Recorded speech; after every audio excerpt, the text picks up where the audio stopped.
Tu prends un cahier, un stylo, les rideaux vont s'ouvrir, tu regardes une fois, ou deux fois, voire trois fois, puis tu refais toi-même l'exercice.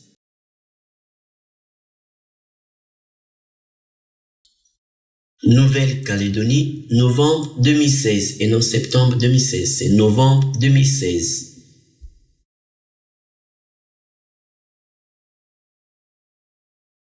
On se place dans le plan complexe rapporté au repère OUV, soit F, la transformation qui a tout nombre complexe Z non nul, associe le nombre complexe f de Z défini par f de Z est égal Z plus 1 sur Z.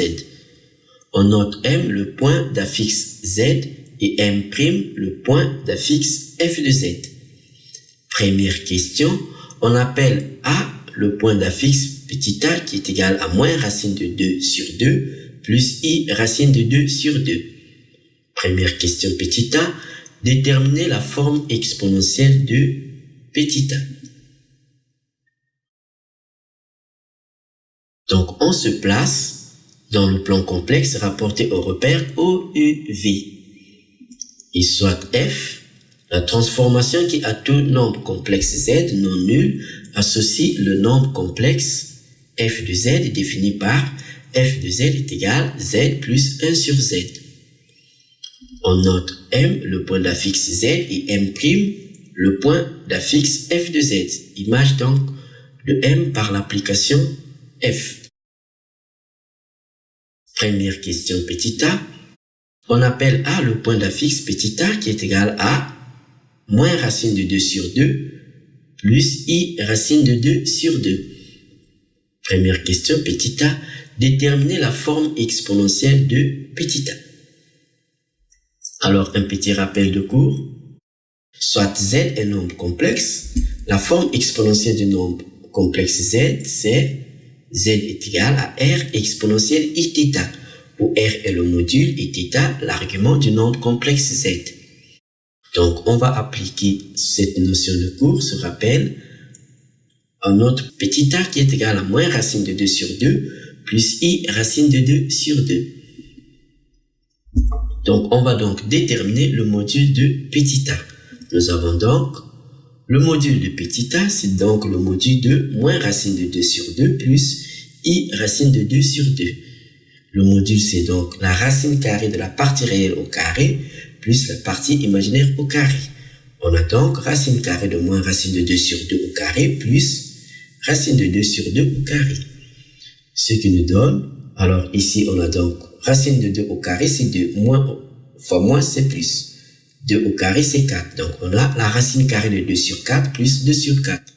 Ce qui nous donne la racine carrée de 4 sur 4 qui est égale à la racine carrée de 1 qui est égale donc à 1. Donc, le module de A, c'est 1. Déterminons maintenant l'argument. Donc, on va déterminer l'argument θ qui est un nombre réel tel que, alors, la forme exponentielle, on a donc A qui est égal au module de A qui multiplie exponentielle Iθ. Donc, on a vu que le module de A, c'est 1. Donc, ceci est égal à exponentielle Iθ qui n'est rien d'autre que sous la forme trigonométrique cosinus θ plus I sinus θ. Donc, ici, on a A qui est égal à moins racine de 2 sur 2 plus I racine de 2 sur 2. Donc, par identification, on voit bien que A qui est égal à moins racine de 2 sur 2 plus I racine de 2 sur 2 est égal à cosinus θ plus I sinus θ. Donc, par identification,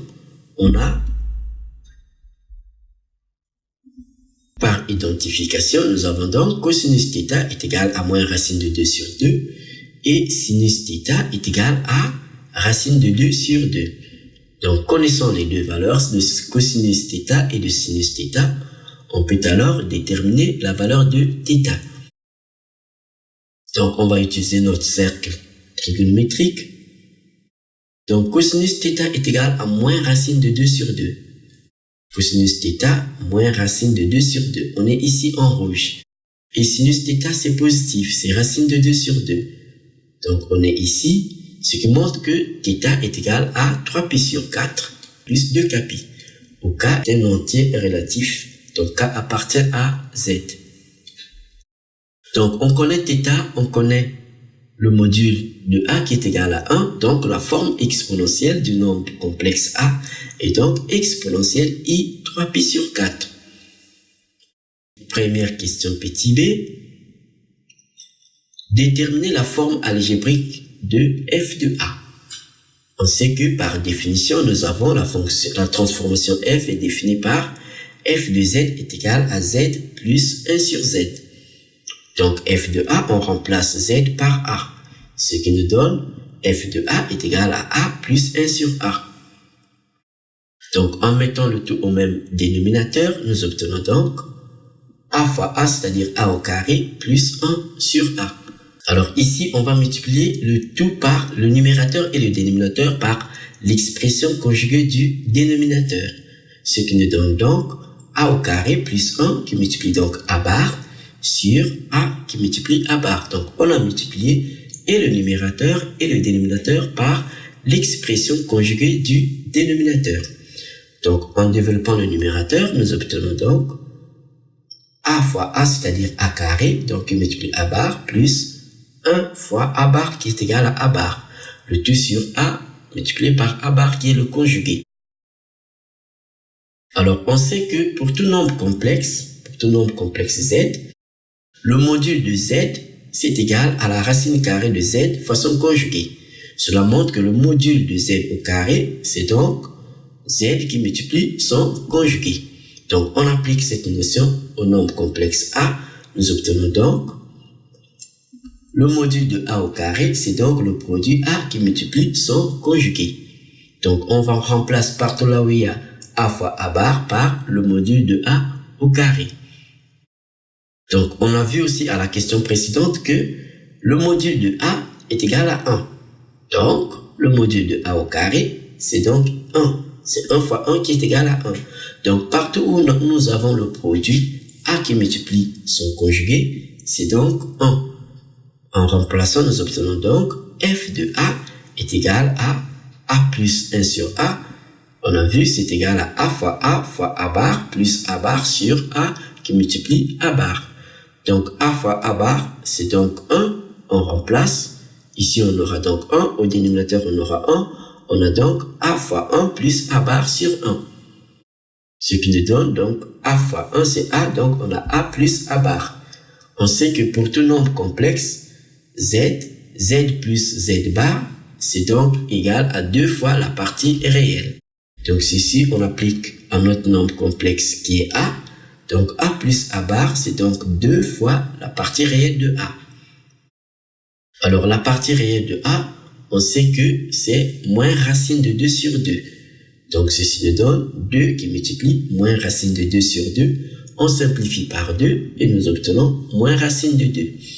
On conclut que la forme algébrique de f de a est donc moins racine de 2. Donc il n'y a pas la partie imaginaire. Deuxième question. Résoudre dans l'ensemble des nombres complexes l'équation f de z est égale à 1. Donc par définition, nous savons que notre transformation f est définie par f de z est égal à z plus 1 sur z. On nous demande de résoudre l'équation f de z est égal à 1. Donc, on remplace f de z par son expression. Nous obtenons donc l'équation z plus 1 sur z est égal à 1. Ici, on multiplie le tout par z, c'est-à-dire on fait le produit de moins égal produit des extrêmes. On multiplie le tout par z. Ici, on met le tout au même dénominateur. Puis le produit de moins égal produit des extrêmes, ce qui revient à multiplier toute l'équation par z. Nous obtenons donc z au carré plus 1 est égal à z. Donc, on va résoudre l'équation z au carré plus 1 est égal à z.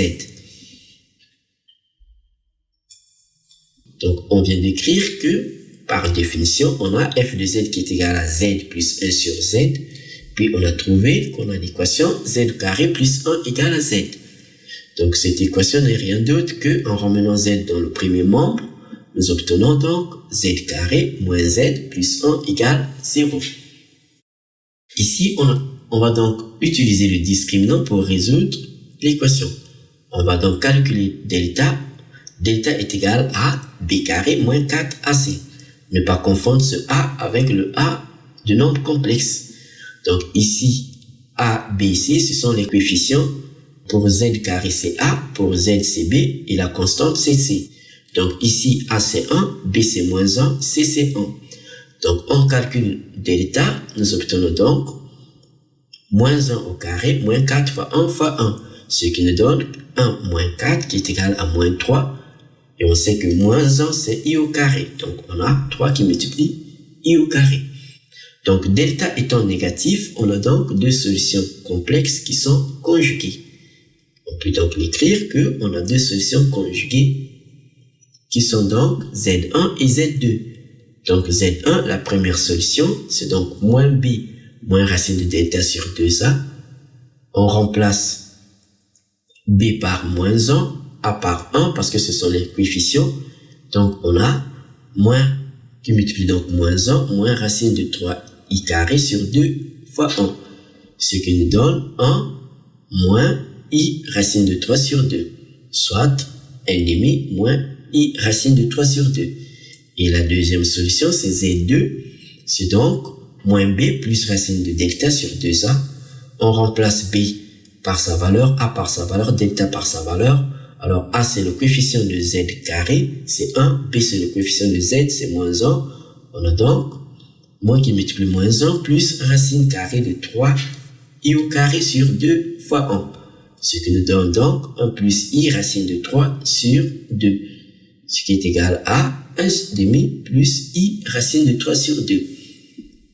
Troisième question, soit M un point d'affixe Z du cercle C de centre O et de rayon 1. Donc on a un cercle de centre O de rayon 1 et M est un point d'affixe Z.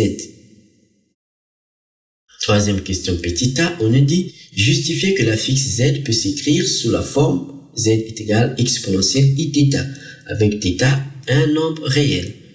Donc ici, θ c'est l'argument du nombre complexe Z. Et on voit bien que on a Z est égal exponentielle I θ, c'est la forme exponentielle.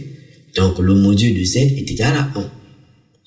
Donc on va écrire que pour tout nombre complexe peut s'écrire sous la forme Z est égal à module de Z exponentielle I θ, où θ est un nombre réel. Alors nous avons le point M qui est sur le cercle de centre O de rayon 1. Donc le module, on peut écrire que comme le point M est sur le cercle de centre O de rayon 1, cela montre que la distance OM est égale à 1. Donc la distance OM est égale à 1.